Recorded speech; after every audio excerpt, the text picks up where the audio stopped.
तो जय हिंद दोस्तों, आपका अपने चैनल यस की हम स्टडी पर एक बार फिर स्वागत है। बहुत ही इंपॉर्टेंट वीडियो और बहुत ही महत्वपूर्ण वीडियो के साथ आपके सामने उपस्थित है मेरे प्यारे बच्चों। सभी लोग क्या कर देंगे, एक बार वीडियो को शेयर कर देंगे, लाइक कमेंट सब्सक्राइब जरूर कर देंगे। साथ ही साथ आप सभी लोग बेल आइकन को ज़रूर दबा देंगे, ठीक है ना। सभी लोग क्या करेंगे, बेल आइकन को ज़रूर दबा लेंगे, ठीक है ना। सभी लोग एक बार क्या करेंगे, वीडियो को ज़बरदस्त तरीके से क्या कर देंगे, शेयर कर देंगे। क्या कर देंगे, शेयर कर देंगे आप सभी लोग, ठीक है ना। यहाँ पर हम बहुत ही इंपॉर्टेंट वीडियो आपके सामने लेकर आ गए हैं। बोर्ड परीक्षा, ध्यान दीजिएगा, इंटरमीडिएट परीक्षा उत्तर प्रदेश की बात करेंगे, ठीक। तो यहाँ पर बहुत ही इंपॉर्टेंट, बहुत ही महत्वपूर्ण है, क्या है कि परीक्षार्थी उत्तर पुस्तिका, देखिए आपके लिए कुल मिला कॉपी आपको ऐसे ही देखने को मिलेगी, सेम टू सेम कॉपी आपको ऐसे ही देखने को मिलती है, ठीक। यहाँ पे आपको केंद्र व्यवस्थापक की मुहर और यहाँ पर केंद्र की मुहर आपको देखने को मिलेगी। ये दो मुहर आपको देखने को मिलेगी, ठीक है ना। तो परीक्षार्थी उत्तर पुस्तिका के किसी भाग में अपना नाम नहीं लिखे। जो परीक्षार्थी होंगे उत्तर पुस्तिका किसी भी भाग में अपना नाम बिल्कुल भी नहीं लिखेंगे, क्योंकि यह इलीगल आपके लिए हो सकता है, ठीक है ना। ये आपके लिए क्या है, इलीगल है। अगर आप कहीं पर नाम लिख देते हैं तो आपकी कॉपी भी निरस्त हो सकती है, आपको नंबर कम दिया जा सकता है। तो इसलिए आप ऐसा काम बिल्कुल भी मत करिएगा, ठीक है ना। ये काम आप बिल्कुल भी मत करिएगा कि आप कॉपी में नाम लिख दीजिए, ठीक। और देखिए क्या कर रहा है, केंद्राध्यक्ष एवं कक्ष निरीक्षकों को यह अधिकार होगा कि वे परिषद की परीक्षा में सम्मिलित होने वाले परीक्षार्थियों की तलाशी ले सकते हैं। किसको, केंद्राध्यक्ष एवं कक्ष निरीक्षक को यह अधिकार होगा कि वे परिषद की परीक्षा में सम्मिलित होने वाले परीक्षार्थियों की तलाशी ले सकते हैं, ठीक। परीक्षार्थी उत्तर पुस्तिका के पृष्ठ भाग पर दिए गए निर्देशों को ध्यानपूर्वक पढ़ें तथा सावधानी के साथ पालन करें। जो परीक्षार्थी होंगे उत्तर पुस्तिका के पृष्ठ भाग पर जो दिया गया निर्देश है उसको ध्यानपूर्वक पढ़ना है और उसके साथ सावधानी के साथ पालन करना है, ठीक है ना। निम्नांकित क्रमांक 1 से 6 तक की पूर्ति परीक्षार्थी स्वयं करेंगे। कहाँ से कहाँ तक की, 1 से 6 तक की पूर्ति परीक्षार्थी स्वयं करेंगे, ठीक है ना। इस उत्तर पुस्तिका का प्रयोग करने से पहले परीक्षार्थी यह भी देख ले कि उस पर वही वर्ष परिच्छिद्रित है जिस वर्ष में वह परीक्षा दे रहा है। ध्यान दीजिएगा, इसका कहने का मतलब यह है कि अगर आप जिस वर्ष की परीक्षा दे रहे हैं ना, यहाँ पे आपको परिच्छिद्रित रूप में दिखाई देगा। मतलब जैसे आप कपड़ा सिलते हैं ना, उसी तरीके से इसमें भी 2023 मतलब मुहर मारी हुई दिखेगी, ठीक।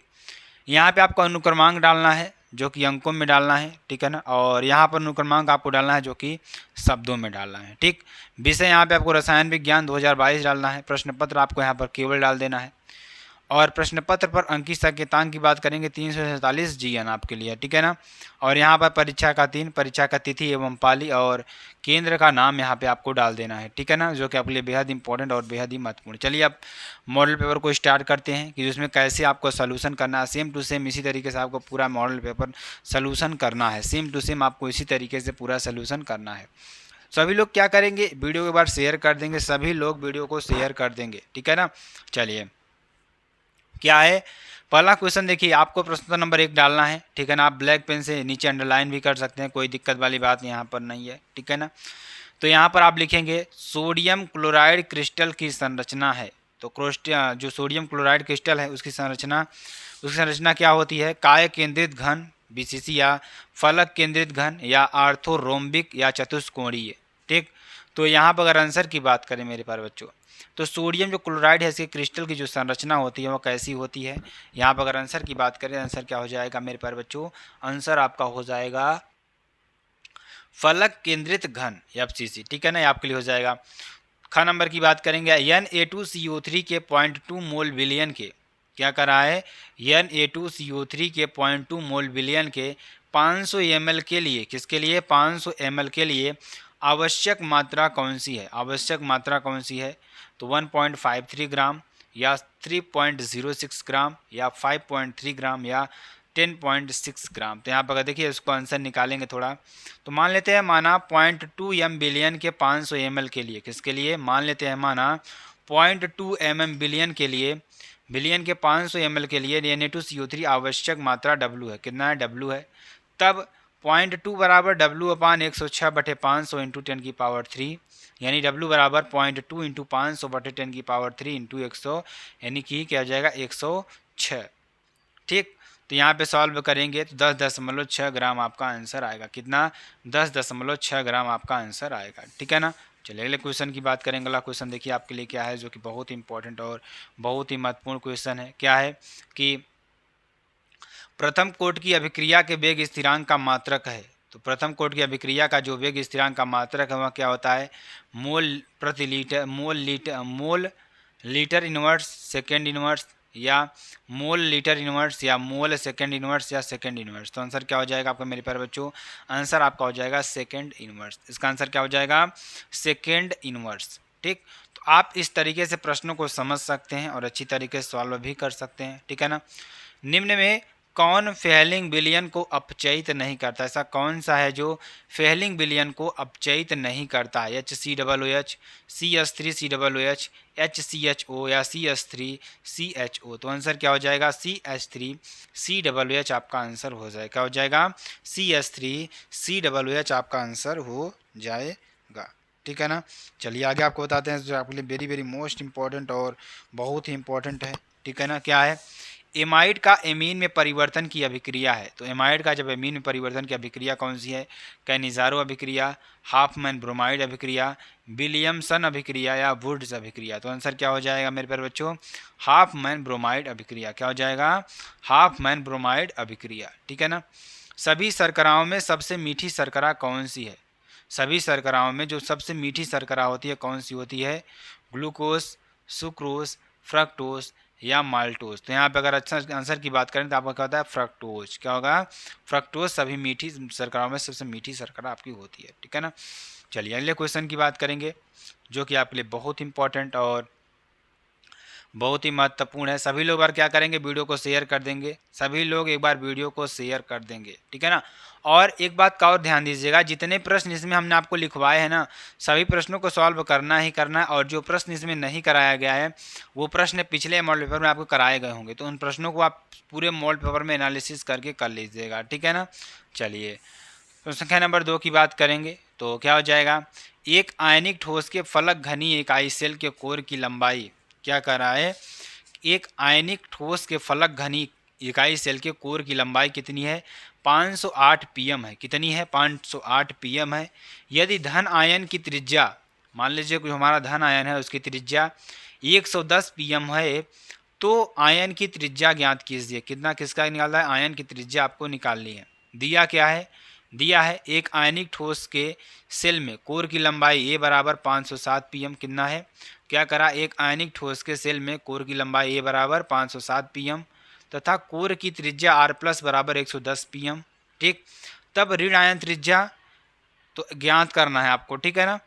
तो ए बराबर क्या हो जाएगा, 2 इंटू आर की power plus plus into r minus, यानी 500 वाट बराबर क्या हो जाएगा, 2 इंटू 110 माइनस 110 प्लस आर माइनस, यानी 210 प्लस 2 आर माइनस बराबर 508, यानी कि 2 आर माइनस बराबर 288, या आर माइनस बराबर 144 pm। कितना हो जाएगा, 144 pm। ठीक है ना। चलिए अगले क्वेश्चन की बात करेंगे। क्वेश्चन देखिए क्या हो जाएगा, बहुत इंपॉर्टेंट क्वेश्चन। 9 ग्राम ग्लूकोज को, किसको, 9 ग्राम ग्लूकोज को 500 ग्राम जल में, किसमें, 9 ग्राम ग्लूकोज को 500 ग्राम जल में घोला गया। ध्यान दीजिएगा, 9 ग्राम ग्लूकोज को किसमें, 500 ग्राम जल में घोला गया। 1.013 बार दाब पर विलयन का क्वथनांक ज्ञात कीजिए। क्या ज्ञात करना है, 1.013 बार दाब पर विलयन का क्वथनांक ज्ञात कीजिए। और इसमें दे रखा है जल के लिए Kb बराबर 0.52 के किलोग्राम मोल की पावर -1, ये आपको दे रखा है। तो डेल्टा टी बराबर क्या होगा, विलयन का क्वथनांक माइनस शुद्ध जल का क्वथनांक। क्या होगा, विलयन का क्वथनांक माइनस शुद्ध जल का क्वथनांक, यानी कि डेल्टा टी बराबर क्या होता है, Kb इंटू डब्ल्यू इंटू 100 अपान मोल इंटू, यानी कि m इंटू कैपिटल डब्ल्यू, यानी दिया है W बराबर 9 ग्राम, कैपिटल W बराबर 500 ग्राम। तो Kb बराबर 0.52 के केल्विन किलोग्राम प्रति मोल, या मोल इंटू 36S12O6 बराबर 180, या डेल्टा टी बराबर 0.52 इंटू 9 इंटू 1000 अपान 180 इंटू 500 बराबर 0.052। ठीक है ना। चलिए अगला देखते हैं, इसमें आगे देखिए क्या दे रहा है। शुद्ध जल का जो क्वथनांक है 1.013 बार पर 373.15 के होता है। 0.052 बराबर विलयन का क्वथनांक कितना होगा, -373.15 के। ठीक है ना। तो विलयन का क्वथनांक क्या हो जाएगा, तो ध्यान दीजिएगा। अब ख नंबर एक क्वेश्चन क्या है जो आपके लिए बहुत इंपॉर्टेंट, बहुत ही महत्वपूर्ण है। क्वेश्चन क्या है, 9 ग्राम ग्लूकोज को, किसको, 9 ग्राम ग्लूकोज को 500 ग्राम जल में घोला गया। ध्यान दीजिएगा, किसको, या तो हमने आपको बताया, यहाँ तक आपको पूरा सोल्यूशन करके बताया, तो इसको आप लोग लिख लीजिएगा, ठीक है ना। शुद्ध जल का क्वथनांक 1.13 बार पर 373.15 केल्विन होता है, तो 0.052 बराबर विलयन का क्वथनांक माइनस 373.15 केल्विन, यानी कि विलयन का क्वथनांक बराबर 373.15 प्लस 0.0052 यानी कि 373.202 केल्विन, ठीक है ना। ये आपके लिए। चलिए अगला क्वेश्चन देखिए क्या हो जाएगा। 25 डिग्री सेंटीग्रेड पर, ठीक है ना, KCl के क्या कर रहा है, 25 डिग्री सेंटीग्रेड पर KCl के N/50 विलियन वाले, किसमें, N/50 विलियन वाले सेल का विशिष्ट चालकत्व 0.00275 मोह सेंटीमीटर इनवर्स है। यदि सेल का प्रतिरोध 400 ओम हो तो सेल की स्थिरांक की गणना कीजिए। तो चालकता बराबर 1/ρ बराबर L/RA इंटू L/A, ठीक है ना। चालकता बराबर 1/R इंटू सेल स्थिरांक, ठीक, या 0.00275 बराबर 1/400 इंटू KCl, ठीक है ना, यानी KCl बराबर 0.00275 इंटू 400 बराबर क्या हो जाएगा, 0.2765 इंटू 4 बराबर क्या हो जाएगा, 1.1060 सेंटीमीटर की पावर -1 प्रति सेंटीमीटर, ठीक है ना। चलिए अधिशोषण एवं अवशोषण में विभेद कीजिए। किसमें किसमें, अधिशोषण एवं अवशोषण में विभेद कीजिए, ठीक है ना। तो इसमें आपको अंतर बताना है, तो क्या हो जाएगा, यह एक पृष्ठीय घटना, जो अधिशोषण होता है क्या होता है, एक पृष्ठीय घटना है। क्या है, यह एक पृष्ठीय घटना है। यह पदार्थ के भीतर एक होने वाली घटना, मतलब जो अधिशोषण है या पदार्थ के पृष्ठ पर होती है, और जो अवशोषण होती है वो पदार्थ में होने भीतर होती है, ठीक है ना। ये आपके लिए हो जाएगा। चलिए आगे आपको बताते हैं। आगे देखिए, अधिशोषण का वेग प्रारंभ में तीव्र और बाद में मंद गति होता है। जो अधिशोषण है इसका जो वेग है प्रारंभ में तीव्र और बाद में क्या होता है, मंद गति से होता है। और जो अवशोषण होता है समान वेग से होता है। अवशोषण क्या होता है, समान वेग से होता है, ठीक है ना। अधिशोष्य और अधिशोषक अलग अलग करना आसान होता है। इस क्रिया को विशेषण कहते हैं। क्या कहते हैं, विशेषण कहते हैं, ठीक है ना। और इसमें अवशोषित पदार्थ को पृथक करने के लिए विशेष विधियों की आवश्यकता होती है, जैसे वाष्पन और क्रिस्टलन, ठीक है ना। 3 के ग की बात करेंगे, जो कि आपके लिए बेहद इंपॉर्टेंट और बहुत ही महत्वपूर्ण क्वेश्चन है। ये भी क्वेश्चन देखिए क्या है। क्वेश्चन कर रहा है, एक तत्व की काय केंद्रित घन, ठीक है ना, क्या कर रहा है, एक तत्व की काय केंद्रित घन BCC ज्यामिति जिसका परमाणु द्रव्यमान 50 है, यदि कोर की लंबाई 290 pm है तो इकाई सेल के घनत्व की गणना कीजिए। तो एक तत्व की BCC संरचना जो है क्या हो जाएगी, परमाणु द्रव्यमान m बराबर 50, कोर की लंबाई ए बराबर 290 pm बराबर 2.9 इंटू 10⁻⁸ सेंटीमीटर, Na बराबर 6.23 इंटू 10⁻23 प्रति मोल, ठीक। या BCC के लिए Z बराबर 2, क्या हो जाएगा, BCC के लिए Z बराबर 2, या सेल का घनत्व D बराबर Z इंटू M/A का क्यूब इंटू Ma बराबर 2 इंटू 50/2.9 इंटू 10⁻⁸ का क्यूब इंटू 6.23 इंटू 10⁻23, या 1000/24.389 इंटू 10⁻24 इंटू 6.2023 इंटू 10⁻23, यानी कि 100/146.9 इंटू 10⁻1 बराबर 100/14.69 या बराबर 6.89 ग्राम प्रति सेंटीमीटर क्यूब, ठीक है ना। चलिए ध्यान दीजिएगा, अगला देखेंगे। हैलोजन रंगीन क्यों होते हैं, जो हैलोजन होते हैं और रंगीन क्यों होते हैं इसका कारण आपको बताना है। तो हैलोजनों के रंगीन होने के कारण क्या क्या हैं, इनके दृश्य क्षेत्र में प्रकाश अवशोषित करते हैं। जो इनके दृश्य क्षेत्र है इसमें प्रकाश अवशोषित करते हैं, जिनके कारण इनके इलेक्ट्रॉन उत्तेजित होकर उच्च स्तरों में चले जाते हैं, जबकि शेष प्रकाश उत्सर्जित हो जाता है। हैलोजन के रंगीन होने का कारण इस उत्सर्जित प्रकाश का रंग होता है। इसका रंग F2 से I2 तक गहरा हो जाता है, ठीक है ना। यह आपके लिए हो जाएगा। चलिए आगे आपको बताते हैं, ध्यान दीजिएगा। तो निम्नलिखित उप संयोजकों का IUPAC नाम लिखिए। क्या लिखना है, निम्नलिखित उप संयोजकों का IUPAC नाम लिखना है, ठीक है ना। तो NiNH3 का होल 6 की इंटू Cl2 या Fe4 या FeCN होल 6, ठीक है ना। इसका नाम क्या हो जाएगा, हेक्सामीन निकिल सेकेंड क्लोराइड। इसका नाम आयरन थर्ड हेक्सासाइनेट फेरेट सेकंड, ठीक है ना। ग्लूकोज तथा फ्रक्टोज में अंतर समझाइए। किसमें किसमें ग्लूकोज तथा फ्रक्टोज में अंतर आपको समझाना है। तो परीक्षण गलनांक, ठीक है ना। ग्लूकोज फ्रक्टोज गलनांक कितना होता है इसका, 146 डिग्री सेंटीग्रेड। इसका गलनांक 102 डिग्री सेंटीग्रेड। CH3COOS से क्रिया हल्का नीला रंग, यह हल्का नीला रंग इसमें भी होता है। रिसोर्सिबल प्लस सांद्र Cl से क्रिया, तो कोई क्रिया नहीं, लाल रंग से क्रिया, लाल रंग इसमें हो जाएगा। यौगिक के सांद्र जलीय विलयन में COO मिलाने पर कोई क्रिया नहीं, सफ़ेद अवक्षेप, क्या सफ़ेद अवक्षेप, ठीक है ना। चलिए 4 के क की बात करेंगे जो कि आपके लिए बेहद इंपॉर्टेंट और बहुत ही महत्वपूर्ण है, ठीक है ना। कोलराउस का नियम क्या है, इसके दो उपयोग आपको लिखना है। कोलराउस का नियम क्या है, इसके दो उपयोग आपको लिखना है। कोलराउस का नियम क्या होता है, कोलराउस नियम के अनुसार किसी विद्युत अपघट्ट की अनंत तनुता पर, क्या कोलराउस नियम के अनुसार क्या होगा, किसी विद्युत अपघट्ट की अनंत तनुता पर मोलर चालकता लैम्डा m की पावर इनफाइनाइट, मोलर चालकताओं यानी उसके धनायनों तथा ऋणायनों की अनंत तनुता पर मोलर चालकताओं लैम्डा m की पावर प्लस यानी लैम्डा माइनस इन्फाइनाइट का कुल योग होती है। लैम्डा m की power infinite v plus lambda plus की power infinite v minus lambda minus की पावर इन्फाइनाइट, जहाँ v प्लस तथा v माइनस विद्युत अपघट्ट के एक अणु के वियोजन से उत्पन्न क्रमशः धनायनों तथा ऋणायनों की संख्याएँ हैं, ठीक। कोलराउस के नियम के दो अनुप्रयोग आपके लिए क्या हो जाएंगे, किसी भी वैद्युत अपघट्ट के आयनों के, क्या कर रहा है, किसी भी वैद्युत अपघट्ट के आयनों के लैम्डा की पावर 0 मानों यानी लैम्डा m की पावर 0 का परिकलन कर सकते हैं, ठीक। यदि हमें दी गई सांद्रता C पर लैम्डा m एवं लैम्डा m की पावर इनफाइनाइट के मान ज्ञात हों तो किसी दुर्बल वैद्युत अपघट्टियों जैसे एसिटिक अम्ल के लिए इसका वियोजन स्थिरांक भी ज्ञात कर सकते हैं, ठीक। ये आपके लिए हो जाएगा। चलिए आगे आपको बताते हैं।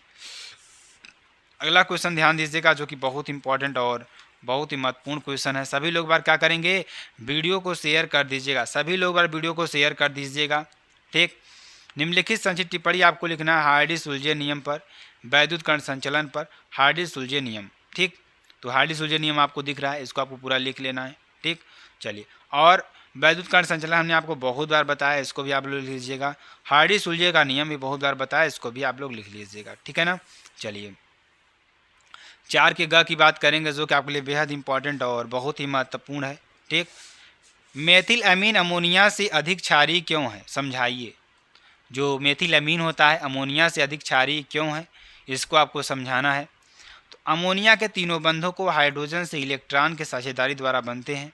जो अमोनिया के तीनों बंध हैं वो हाइड्रोजन से इलेक्ट्रॉन के साझेदारी द्वारा बनते हैं, जबकि मेथिल अमीन में एक बंध मेथिल समूह के साझेदारी द्वारा बनता है।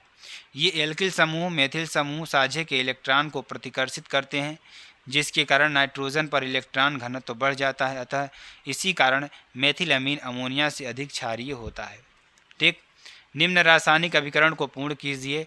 C2H5NO2 A, C2H5NO2 B, C2H5OH, ठीक है ना, आपके लिए हो जाएगा। चलिए आगे आपको बताते हैं। अगला देखिए C2H5NO2 SN प्लस HCl, ये आपको रिडक्शन होगा, आप चयन होगा, प्लस C2H5NH2 HNO2, ये आपका C2H5OH है। अतः A बराबर SN प्लस HCl अथवा Fe प्लस HCl तथा B बराबर HNO2, ठीक है ना, आपके लिए हो जाएगा। चलिए अगला आपको बताते हैं। फ्रक्टोज का संरचना सूत्र लिखिए। ग्लूकोज को फ्रक्टोज में परिवर्तित करेंगे, केवल रासायनिक समीकरण लिखिए, ठीक। तो ये आपके लिए हो जाएगा इसे एक कीटोनिक समूह CO तथा 2 प्राथमिक एल्कोहलिक समूह तथा 3 द्वितीयक एल्कोहलिक समूह उपस्थित होते हैं। फ्रक्टोज का सामान्य अणुसूत्र C6H12, यहाँ पे C6 होगा, H12O6, ये आपके लिए सूत्र होगा, इसको आपको लिख लेना है। ग्लूकोज से फ्रक्टोज में परिवर्तन, आपको ये पूरी क्रिया को कर लेना है, जो कि आपके लिए बेहद इंपॉर्टेंट और बहुत ही महत्वपूर्ण है, ठीक है ना। चलिए आगे आपको बताते हैं। क्वेश्चन देखिए 5 की बात करेंगे जो कि आपके लिए बेहद इंपॉर्टेंट है। आणविक उन्नयन स्थिरांक तथा मोलर उन्नयन स्थिरांक में अंतर समझाइए। किसमें किसमें, आणविक उन्नयन स्थिरांक तथा मोलर उन्नयन स्थिरांक में अंतर आपको समझाना है। इन स्थिरांकों का प्रयोग करते हुए विलेय का आणविक द्रव्यमान ज्ञात करने के लिए दो अलग अलग सूत्र लिखिए। ठीक, तो मोलल अवनमन स्थिरांक के एफ बराबर R into M one into T F का स्क्वायर अपान 1000 इंटू डेल्टा गलन इंटू एच। ठीक, या मोलल उन्नयन स्थिरांक के बी बराबर R into M one into T B का square upon 1000 into delta into वाष्पन इंटू एच। ठीक, तो जहाँ आर बराबर क्या है, गैस स्थिरांक है, और एम वन बराबर क्या है, विलायक का मोलल द्रव्यमान, टी एफ बराबर शुद्ध विलायक का हिमांक, टी बी बराबर क्वथनांक या गलनांक, यहाँ देखिए टी एफ बराबर शुद्ध विलायक का गलनांक है, टी बी बराबर शुद्ध विलायक का क्वथनांक है, और डेल्टा गलन एच बराबर गलन में एंथैल्पी में परिवर्तन, डेल्टा वाष्पन एच बराबर वाष्पन में एंथैल्पी परिवर्तन। ठीक, ये आपके लिए हो जाएगा। 5 ख की बात करेंगे, बहुत इंपॉर्टेंट क्वेश्चन, बहुत ही महत्वपूर्ण क्वेश्चन ये भी है। प्रथम कोट की अभिक्रिया का समीकरण लिखिए। किसका? प्रथम कोट की अभिक्रिया का समीकरण लिखिए तथा सन्निहित पदों को समझाइए। एक प्रथम कोट की अभिक्रिया की अर्ध आयु 693 सेकंड है, इसके वेग स्थिरांक की गणना कीजिए। ठीक, तो प्रथम कोट की अभिक्रिया के वेग स्थिरांक के लिए व्यंजक का समीकरण निम्नलिखित है। के बराबर 2.303 अपान टी बराबर log 10 a upon a minus x.